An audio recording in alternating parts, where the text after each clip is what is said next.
저는 오늘 우리가 함께 선포했던 이 시편 63편 1절로 11절의 말씀을 가지고 하나님을 갈망하는 신앙이라는 제목으로 말씀을 나눌 때, 우리가 정말 하나님을 갈망하는 신앙이 어떤 신앙인가 한번 깊이 생각해 보면서 서로 은혜를 나누기 원합니다. 우리 모두에게 무언가를 하고 싶고 또 이루고 싶고 때로는 받고 싶은 것들이 있습니다. 그런데 그런 것들이 채워지지 않는 이유는 여러분 무엇일까요? 우리가 무엇을 이루지 못하고 받지 못하는 것은 하나님이 우리 형편을 모르는 것이 아니라, 그것을 모른 척하고 계시는 것이 아니라 우리의 간절함이 부족하기 때문입니다. 그래서 성경을 보면 성경에서도 이 간절함으로 자기들의 소원과 소망을 이룬 사람들의 이야기를 얼마나 많이 기록해 놓고 있습니까? 그 대표적인 예가 수로보니게 여인의 그 귀신 들린 딸의 간절함입니다. 한나의 아이 없음을 간절함으로 표현했을 때 하나님은 그 간절함을 들어주셨어요. 그리고 소경 바디메오의 간절함을 하나님은 들어주셨습니다. 이런 간절함을 이습의 우화는 이렇게 표현해 놓았습니다. 어느 호랑이 한 마리가 닭을 열심히 쫓았지만 그 닭을 결코 잡을 수가 없었습니다. 여러분, 왜 그렇겠습니까? 그 이유는 호랑이가 단지 한 끼의 음식, 한 끼의 식사를 위해서 호랑이는 뛰었지만 닭은 어떻습니까? 닭은 필사적으로 자기의 생명이 달린 일이기 때문에 필사적으로 도망갔기 때문이라고 이 간절함의 이야기를 이야기하고 있습니다. 어떤 것이 더 간절했겠어요? 호랑이가 그 닭을 잡아먹지 못한 이유는 그만큼 간절함이 부족했기 때문이고, 닭이 살아남을 수 있었던 것은 그만큼 간절함이 더 강했다고 하는 것을 비유적으로 우리에게 보여주고 있습니다. 그런데 이런 일들은 우화만 있는 게 아닙니다. 성경에만 있는 것이 아니에요. 우리의 삶 가운데도 실제적으로 많은 그런 일들이 있습니다. 세계적인 문학과 사상에 가장 영향을 끼친 사람을 우리는 한 사람을 말하라고 한다면 러시아가 낳은 천재적인 작가 도스토옙스키를 우리는 말할 수 있습니다. 그는 참으로 불행한 환경에서 성장했고 가난한 군의관의 아버지 밑에서 둘째 아들로 태어났습니다. 16세의 어린 나이에 어머니는 폐병으로 여의고 18세 때는 아버지가 농노들에게, 그 노예들에게 살해당했다고 하는 소식을 듣고 그는 정신을 잃어버리고 그때부터 간질병을 얻게 되었습니다. 그래서 그의 어린 시절은 쓸쓸하고 외로운 그러한 고아의 시절을 보내야만 했어요. 그런가 하면 그런 청년 시절에 역시 불행의 연속이었습니다. 청년이 되어서는 사회주의에 결사적으로 반대하다가 체포되어 가지고 사형 선고를 받고 그는 이렇게 체포가 되었는데, 천만다행으로 총살 직전에 극적으로 황제의 그 특사를 받게 되었습니다. 그의 천재적인 문학성을 인정받아서 사형은 면제받았지만 대신 얼어붙은 땅 시베리아로 유배 가서 4년을 죽도록 고생을 했습니다. 그리고 그 이후에 5년간 중앙아시아에서 이루말할 수 없는 고생을 하면서 불행한 삶을 살았습니다. 그리고 장년이 되어서 그의 결혼 생활은 또한 불행하기 짝이 없었어요. 36살에 맞았던 아내 마리아 이사야프는 정상적인 결혼도 하지 못한 채 43살의 젊은 나이에 결핵으로 그냥 죽고 말았습니다. 3년 후에 다시 재혼해서 겨우 아들 하나를 낳았는데 그 아들도 너무나도 추운 러시아의 그러한 추위를 이기지 못하고 병을 이기지 못해서 그 자식을 안아보지도 못한 채 죽어가는 그러한 모습을 바라봐야만 했던 사람이 바로 소련의 작가 도스토옙스키였어요. 이렇게 그는 여러 가지 어려움, 자신도 그 병으로 인해서, 간질병으로 인해서 수없이 넘어지고 쓰러지는 그러한 삶, 그런 치명적인 그러한 삶으로 한평생을 보냈지만 도스토옙스키는 이 병을 어떻게 생각했냐면 거룩한 병이라고 생각하고 거룩한 병이라고 그는 그렇게 여겨왔습니다. 그리고 오직 신앙의 힘으로 그 힘들고 어려운 상황을 이겨냈습니다.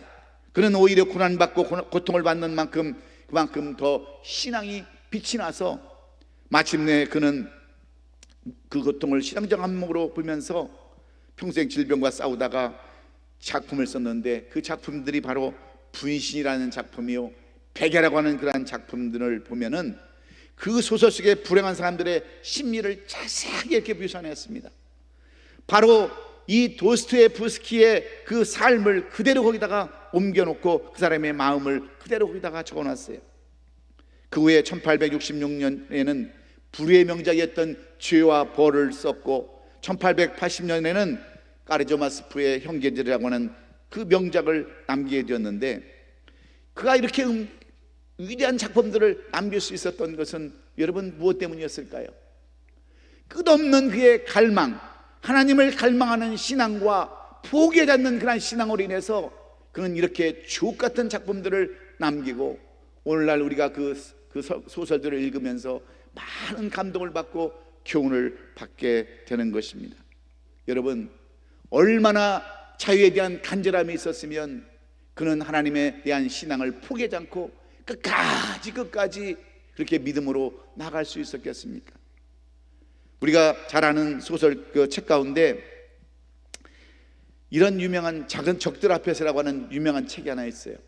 이 책을 쓴 사람은 미국 공군 조종사로 그 월남전에 참여했다가 그 월맹군의 포로가 되었던 그 사람, 공군 조종사 너클리지라는 사람이 쓴 책이에요. 이 책에 보면 그는 그 적탄에 맞아가지고 비행기가 추락돼서 월맹군에게 포로가 되었습니다. 그랬을 때 그 고통이라고 하는 것은 이루 말할 수 없어요. 밤마다 와서 고문하고, 밤마다 와서 괴롭히고, 그 물에다가 집어넣고, 대나무 그 창틀에다가 집어넣고, 사람을 그냥 거기다가 물로 불려서 죽게 만드는 수많은 거머리떼가 와서 막 물고 하는 그러한 고통을 참으면서도 이 사람은 결코 신앙을 놓지 않았어요. 그는 이 책을 쓸 때 이렇게 썼습니다. 나는 너무 바쁜 인생을 살았다. 그러나 감옥에 들어와서 비로소 중요한 것과 하찮은 것과 가치 있는 것과 보잘것없는 것을 구분하는 눈을 가지게 되었다라고 그는 그렇게 썼어요. 과거에는 나는 주일에 놀면서 교회도 갈 시간이 없었다. 내 아내와 아이들은 나에게 교회 나가기를 권유했지만 나는 다른 일 때문에 교회도 나가지 않았다.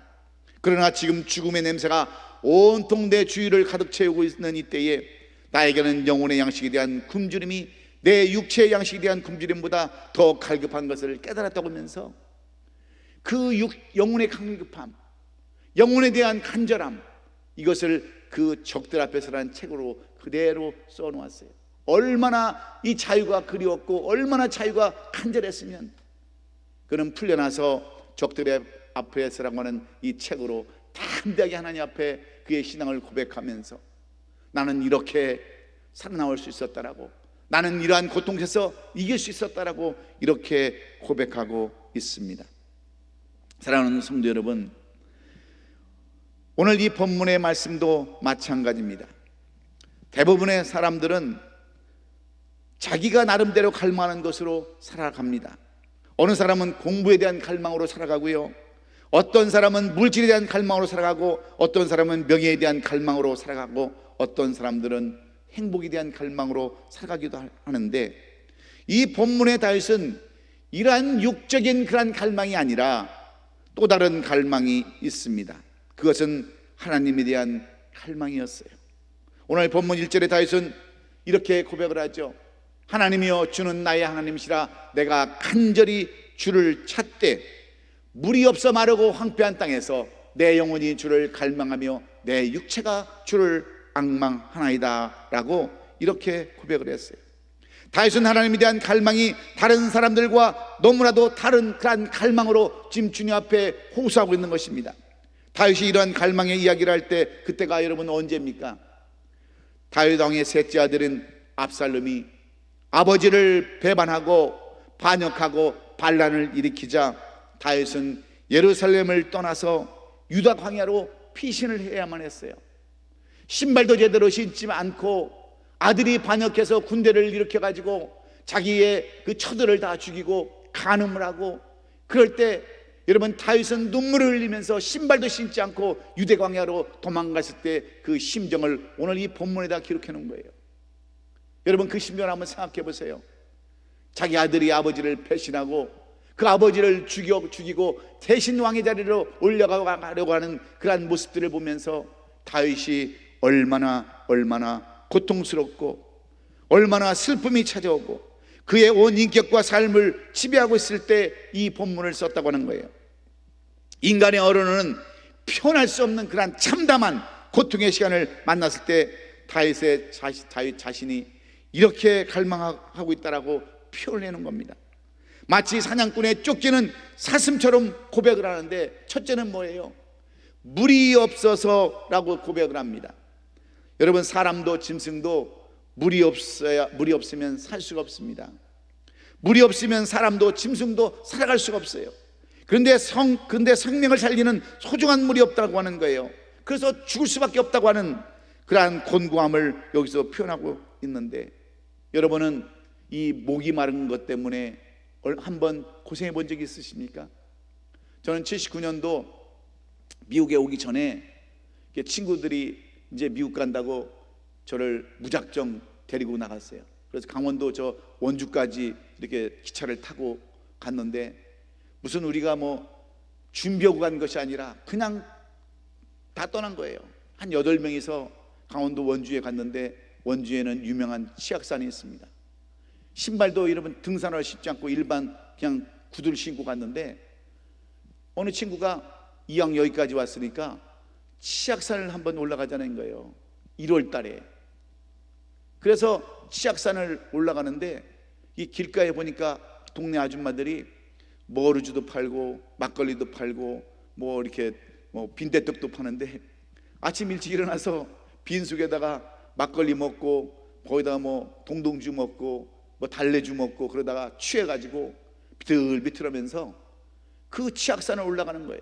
눈이 쌓인 그 치악산을. 일반 운동화도 아니고 백구들 신고 올라가는데 얼마나 미끄럽겠어요. 거기를 4시간을 죽자 살자 올라갔어요. 근데 중간쯤 가다가 내려오고 싶어도 가다가 안니간만 못하다고 하는 그런 말이 생각이 나가지고 정상까지 올라갔는데, 그때가 오후 1시가 됐는데 먹을 것이 없어요. 먹을 것이. 이미 다 등산객들이 와가지고 다 밥해서 먹고 앉아 쉬고 있는데 마실 물도 없죠. 먹을 것도 없죠. 얼마나 배고프고 갈증이 나는지 눈을 뭉쳐가지고 눈을 먹었어요. 눈도 그냥 먼지가 가득 찬 그냥 흙까지 같이 붙어있는 흙을 막 저그럭저그럭한 그 흙을 먹으면서요, 혹시 뭐 먹을 게 있을까 하고 뒤져봤더니 대학생 여생들이 와가지고 먹다 남은 그 군대로 가면 그 찬압 같은 데다가 막 먹다가 흘린 거, 그것을 긁었더니 2숟갈 나오는 거예요. 2숟갈. 그걸 막 떠먹으려고 그러니까 우리 친구 한 사람이 그 슬픈 눈으로 날 쳐다보는 거예요. 그걸 혼자 먹느냐고. 그래서 2숟갈을 가지고 1숟갈씩 나눠 먹었어요. 얼마나 배고프고 얼마나 갈증이 나는지, 저는 평생 갈증과 배고픔이 이런 것이라는 것을 처음 깨달았어요. 그래서 저는 오늘 다윗의 심정이 충분히 이해가 갑니다. 물이 없어서 배고프고 갈증이 나고 먹을 것이 없어서 배고픈 그 심정. 그래서 저는 지금 제가 우리 집에 만든 가훈이 뭐냐면 주는 대로 먹는다고 하는 이유가 그래서 있는 거예요. 그것이 감사해서, 물도 감사하고 먹는 것도 감사해서. 그런데 이 다윗이 얼마나 힘든지, 물이 없어서 죽겠다는 거예요. 물이 없어서 목말라 죽겠다고 하는 이 표현, 이 말은 다윗이 얼마나 목이 말라 갈망한가를 너무나도 잘 보여주고 있습니다. 두 번째는 마르고 황폐한 땅이라고 표현하는데, 이 말은 물이 없어서 땅이 메말랐다, 그런 의미예요. 땅이 메마르다 보니까 먼지만 일어납니다. 씨를 뿌릴 수가 없어요. 농사를 지어본 사람은 다 알겠지만 비가 오지 않으면 논이 거북이 등처럼 다 갈라져 버립니다. 논에 벼를 심어야 하는데 심을 수가 없을 정도로 말랐던 땅을 우리는 마른 땅이라고 이렇게 부릅니다. 더 나아가서 황폐한 땅이라고 하는데, 여기서 황폐한 땅이라고 하는 것은 이 땅이 기운이 없다고 하는 거예요. 영양분이 없다고 하는 거예요. 그래서 의인법으로 이렇게 이야기를 하고 있지만 이런 땅에다가 씨를 뿌려봐야 씨가 자라지도 않고 성장하지도 않고 발화도 되지 않습니다. 이렇게 권고할 때 다윗은 그 무엇보다도 하나님을 갈망했다고 하는 거예요. 그의 영혼이 주를 갈망했고 그의 육체도 주를 갈망했습니다. 이 말은 가장 깊은 곳에서도 주님을 갈망했다고 하는 그러한 말과도 같습니다. 하나님을 갈망할 수 있는 것들 다 모아서 다 동원해서 갈망했는데 그만큼 지금 다윗은 곤고에 처해 있기 때문에 그래요. 사랑하는 성도 여러분, 여러분에게는 어떤 갈망이 있으십니까? 어떤 소망과 간구함이 여러분에게는 있으세요? 그것이 건강입니까? 아니면 물질입니까? 아니면 행복입니까? 아니면 아무런 갈망도 소망도 아예 없으십니까? 아무런 소망도 갈망도 없다면 그것은 살아있는 것이 아니라 이미 죽은 것과 같습니다. 비록 육신은 살아있다 할지라도 영혼이 죽은 상태와 똑같습니다. 그래서 하나님을 갈망하는 신앙처럼 아름답고 위대한 신앙도 없음을 우리는 알아야 합니다. 그러면 다윗은 왜 이렇게 하나님을 갈망하는 그러한 신앙을 추구하며 나아갔을까요? 첫째는 하나님이 나의 하나님이기 때문이라고 고백하고 있습니다. 하나님은 그러한 미지의 그러한 추상적인 하나님이 아니라 어떤 꿈으로 나타나는 그러한 몽상적인 하나님이 아니라 실제적인 하나님이라는 것을 이 다윗은 고백하고 있어요. 오늘 보면 1절에 보면 하나님은 나의 하나님이시라고 고백하고 있지 않습니까? 하나님이 나의 하나님이시기 때문에 갈망한다라고 이렇게 말하고 있습니다. 내가 믿는 하나님은 전능하신 하나님이시며 살아계신 하나님을 인정하는 거예요. 천지를 창조하신 하나님이시며 전능하신 하나님이시며 무수부지하신 그 하나님을 이 다윗은 갈망하고 있습니다. 그러므로 하나님은 나의 아버지가 되신다라고 하는 거예요. 그렇습니다. 하나님 아버지는 우리에게도 생명을 주신 분이세요. 내가 살도록 물질을 주신 분이기도 합니다. 내가 어려울 때 도움을 주시는 분이세요. 하나님은 언제나 불러도 따뜻한 분이 바로 우리 하나님이십니다. 아버지는 슬플 때도 함께 하십니다. 기쁠 때도 함께 하세요. 언제나 함께 하십니다. 영원히 함께 하시는 분이 바로 우리 하나님이심을 이 다윗은 알았기에 그 하나님을 갈망하는 신앙으로 그렇게 고백하는 겁니다. 그런 분이 저와 여러분의 하나님이심을 믿고 그런 하나님이시기 때문에 다윗이 이렇게 하나님을 갈망했다고 하는 거예요. 목이 터져라고 영혼과 육신을 다해서 있는 것을 다 동원해서 갈망하는 그러한 모습.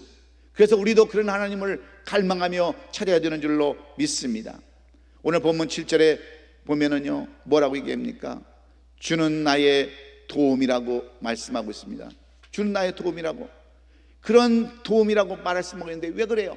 바로 하나님이 나의 그 아버지시기 때문에 그렇습니다.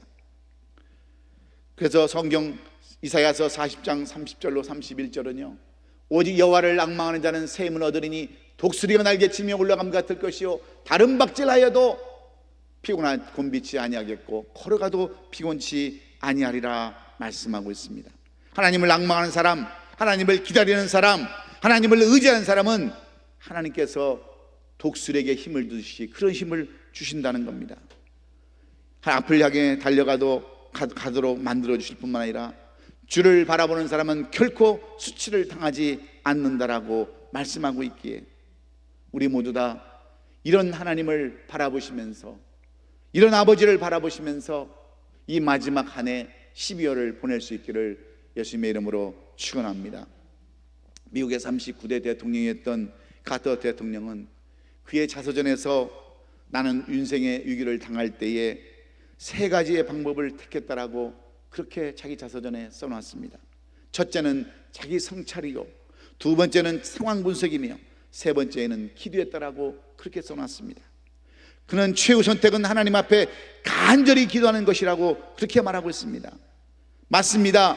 우리도 마지막에 가서는 생명을 주관하시는 그런 하나님께 모든 것을 주의 앞에 맡기려오니 역사해달라고 이렇게 하나님 앞에 기도로 갈망해야 될 줄로 믿습니다. 사랑하는 성도 여러분, 정말 우리가 기도를 할 수 없다면 울기라도 하세요. 하나님 앞에 눈물을 흘리는 우리를 하나님은 긍휼히 여기시고 우리에게 은혜를 베풀 줄로 믿습니다. 그러므로 오늘도 우리는 하나님을 긍휼히 여기시고 갈망하는 저와 여러분 될 수 있기를 주의 이름으로 축원합니다. 두 번째로 다시 그토록 하나님을 갈망했던 두 번째 이유는 주의 권능과 영광을 보기 위함이라고 오늘 2절은 그렇게 써놨어요. 오늘 보면 2절에 보면 주는 나의 2절 보면 성경은 이렇게 써놨습니다. 내가 주의 권능과 영광을 보기 위하여로 이렇게 써놨어요. 여기서 주의 권능이라는 말은 주의 군대를 의미하는 것입니다. 천사들과 전사들의 힘과 세력을 의미하는 거예요. 다른 말로 얘기하면 하나님과 하나님의 세력을 의미해 주고 있습니다. 다윗이 하나님을 갈망하는 것은 하나님의 살아계신 군대와 같은 힘을 보기 위함이었습니다. 하나님은 군대보다 더 위대하시고 하나님보다 더 힘이 있으신 분은 이 세상에 아무것도 없기에 하나님은 우주의 왕이시기 때문에 그 하나님을 께 영광을 돌리고 그 하나님의 영광을 보기 위해서, 하나님 하시는 일을 보기 위해서 이렇게 간절히 찾고 원했다고 하는 것이 이 다윗의 고백인 겁니다. 여러분, 주의 영광을 보기 위해서 여기서 영광이라는 것은 풍부와 많음을 의미하고 있습니다. 수와 양이 많음을 그렇게 이야기하는 거예요. 또한 무거우며 많은 것을 나타냅니다. 무겁다는 것은 질적으로 많은 것, 좋은 것을 의미하는 것이기 때문에 하나님의 전능하심을 보기 위해서 다윗은 그토록 하나님을 찾았다고 하는 거예요. 여러분도 정말 하나님의 영광을 보기를 원한다면 전적으로 하나님을 찾고 여러분 갈망할 수 있기를 주의 이름으로 축원합니다. 아브라함이 100살의 아들을 낳게 하신 하나님이시기 때문입니다. 다니엘을 푸른 불에서 머리털 하나 상하지 않게 하신 분이 바로 하나님이시기 때문에 그래요. 요셉을 국무총리로 만드신 분이 하나님이시기 때문에 그렇습니다. 전심으로 그래서 찬양하고 전심으로 찾고 찾을 때 하나님은 우리의 영광이 되실 줄로 믿습니다. 그래서 하나님께 영광을 돌릴 수 있기에 전심으로 하나님을 찾고 갈망하는 우리 성도들 될 수 있기를 예수님의 이름으로 축원합니다. 마지막으로 왜 다윗은 그토록 어려운 가운데서도 하나님을 찾는 그러한 갈망하는 신앙을 갖게 되었습니까? 주는 나의 도움이 되기 때문이라는 거예요. 오늘 본문 7절에 보면 성경은 주는 나의 도움이 되셨습니다 이렇게 고백하고 있지 않습니까? 무슨 말씀입니까? 오늘 본문 7절에 보면 이 세상에서 정말 나를 도우시는 분이 여러분 누구라고 생각하세요? 오직 하나님만이 우리를 도울 수 있는 분이라는 것을 우리는 알아야 합니다. 다윗은 어려움이 오고 환난을 만날 때 그때마다 사람을 의지하지 않았습니다. 어떤 유행이나 환경이나 여건도 이 다윗은 기대하지 않았어요. 어떤 도움만을 갈망하는 소망으로, 신앙으로 나아갔다고 하는 것이 오늘 이 다윗의 고백입니다. 물론 우리 부모님이 나의 도움이 될 수도 있고 또 형제들이 우리의 도움이 되기도 하지만 다 그런 것은 절대로 아닙니다. 몇 년 전에 한국에서 서울시 교육감 선거를 하게 되었는데 그때 방송에 자주 등장하게 되었던 유명인사 고승덕 변호사라는 사람이 그 교육감으로 이렇게 지원을 해서 당선 1위를 달리고 있었습니다. 그런데 그의 딸이 그의 그 트위터에다가 이런 글을 올려놨어요. 한 가정도 돌보지 못하는 사람이 어떻게 서울시의 학생들을 돌볼 수 있겠느냐고 하는 그러한 내용들을 그 트위터에다 올려놔가지고 이 자그마한 이 이야기 하나 때문에 고성덕 변호사가 교육감이 되지 못하고 낙선되고 말았어요. 여러분, 자식이 아니라 왼수예요. 왼수. 그래서 무자식 상팔자라는 말이 거기서 나왔는지도 모르겠어요. 좌우지간 이 자식이 도움이 되지 않고 또한 부모가 도움이 되지 못하는 경우가 얼마나 많이 있습니까? 이런 일들은 우리 주변에서 심심치 않게 볼 수 있는 일들입니다. 제가 아는 목사님은요, 부모님이 신앙이 좋으신 분이었어요. 그래서 여러 자녀가 있지만 그래도 목회하는 자녀, 어차피 살비 받아서 살아야 하는 제사장 직분을 가진 자기 아들이 그래도 좀 편히 살게 하려고 남은 재산, 남은 땅을 이 목사님 아들에게 주었습니다. 그래야 이 목사도 뭐 일을 해야 될 거 아니에요. 사역을 할 거 아니에요. 그런데 그의 형제들이 들고 일어났어요. 목사만 형제냐? 목사만 자식이냐? 다 잘 먹고 잘 살 수 있는 그런 환경임에도 불구하고 왜 목사만 목사인 그 형제만 땅을 남겨주냐 해가지고 소송을 걸었어요. 그 전까지만 해도 우애가 깊었던 형제들이 있는데 이 소송권을 위해서 왼수가 되었다고 하는 그 친구 목사님의 이야기를 듣고서 세상이 형제도 필요 없구나, 형제도 도움이 되지 않는구나 하는 것을 여러분 얼마나 우리가 잘 알 수 있습니까? 어제나 오늘이나 그러나 하나님은 변함이 없으세요. 이 세상에 믿을 수 있는 분은 오직 우리 하나님 아버지 한 분밖에 없습니다. 아버지 하나님은 절대로 변하지 않기 때문에 그렇습니다. 어제나 오늘이나 영원토록 변함없으신 분이 우리 하나님이시기에 사무엘상 15장 29절에서 뭐라고 고백해요? 이스라엘의 지은 자는 거짓이나 편개함이 없으시니 그는 사람의 안심으로 결코 편개하지 않으심이다 하니 사울이 이르되 내가 범죄했을지라도 청하옵나니 내 백성의 장로들과 이스라엘 앞에서 나를 높이사 나와 함께 돌아가서 내가 당신의 하나님 여호와께 경배하게 하소서. 여러분, 하나님은 그런 분이세요. 결코 변하지 않는 분이 우리 하나님이세요. 그러니 우리가 누구를 의지하고 누구를 갈망해야 되겠느냐 하는 것입니다. 마치 목마른 사슴이 시냇물을 사모하듯이 하나님의 사람들은 하나님에 대한 갈망이 있어야 되는 줄로 믿습니다. 하나님에 대한 갈망이 하나님의 사람들의 본질이기 때문입니다. 하나님의 사람은 오직 하나님을 갈망하고 찾아야 되는 거예요. 하나님을 바라봐야 되는 거예요. 그래서 시편의 시냇물이라는 말의 뜻은 물이 좀 있었으면 좋겠다 그런 말이 아니라 물의 근원을 이야기하고 있어요. 이 물의 근원이신 하나님이 있어야 한다고 하는 그러한 고백과도 같습니다. 여러분, 사슴이 목마를 때는 언제 목이 마른 줄 아십니까? 병이 들었거나 아니면 포수에게, 사냥꾼에게 쫓길 때 물을 먹지 못한 그러한 갈급함으로 허덕이는 거예요. 그럴 때 여러분 한번 생각해 보세요.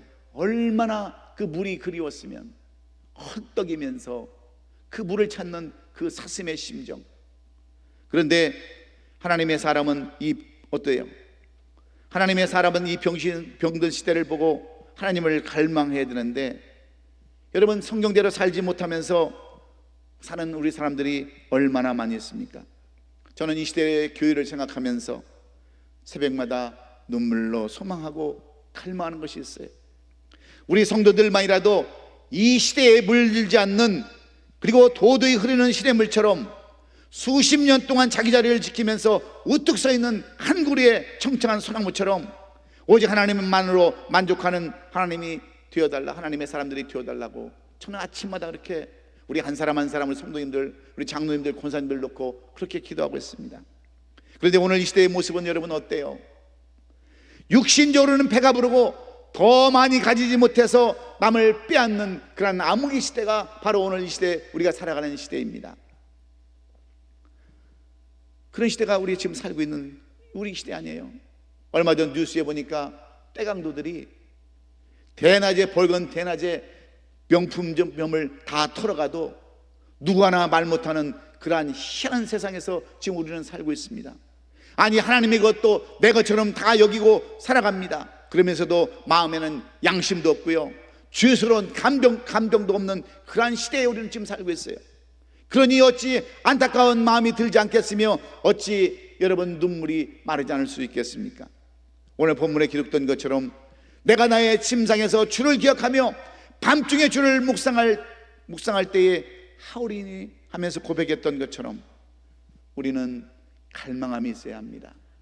의롭게 살겠다고 갈망하고, 하나님을 찾겠다고 갈망하고, 하나님의 권능을 보기 위해서 갈망하고, 주의 도움이 임하기 위해서 갈망해야 될 줄로 믿습니다. 그래서 다윗처럼 하나님을 갈망하는 신앙으로 우리가 살아가야 되는데, 그러기 위해서는 어떤 마음을 우리가 가지고 살아가야 됩니까? 어떤 마음으로 여러분 다윗의 심정으로 살아가야 되겠어요? 하나님이 나의 하나님이시라고 하는 것을 믿고 갈망할 수 있기를 주의 이름으로 축원합니다. 주의 권능과 영광을 보기 위해서 갈망하고 애쓰는 저와 여러분 되시기를 주의 이름으로 축원합니다. 주는 나의 도움이 되기 위해서 갈망하고 찾는 저와 여러분, 목마른 사슴처럼 갈망하는 우리 성도들, 이제 한 달밖에 남지 않은 이 12월을 정말 기도로 갈망하고 말씀으로 갈망하고 찬양으로 갈망하고 감사로 갈망하는 우리 옷이 아름다운 교회 성도들이 될 수 있기를 예수 그리스도의 이름으로 축원합니다. 기도하겠습니다.